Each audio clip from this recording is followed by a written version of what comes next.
Hi all బ్యాచిలర్స్కి కానీ కొత్తగా marriage అయిన వాళ్ళకి కానీ ఏదైనా వంట చేయాలంటే ఇబ్బంది పడుతూ ఉంటారు. సో అలాంటి వాళ్ళ కోసం నేను ఈజీగా సింపుల్గా అయిపోయే రెసిపీస్ నేను పోస్ట్ చేస్తూ ఉంటాను.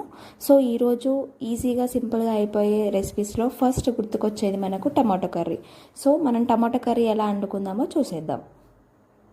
నిద్ర తుంచే మల్లెల గాలి వద్దకు వచ్చి తానెవరుంది నువ్వే కాదా చెప్పు ఆ పరిమళం. వెన్నెల కన్నా చల్లగా ఉన్న చిరునవ్వేదో తాకుతూ ఉంది నీదే కాదా చెప్పు ఆ సంబరం.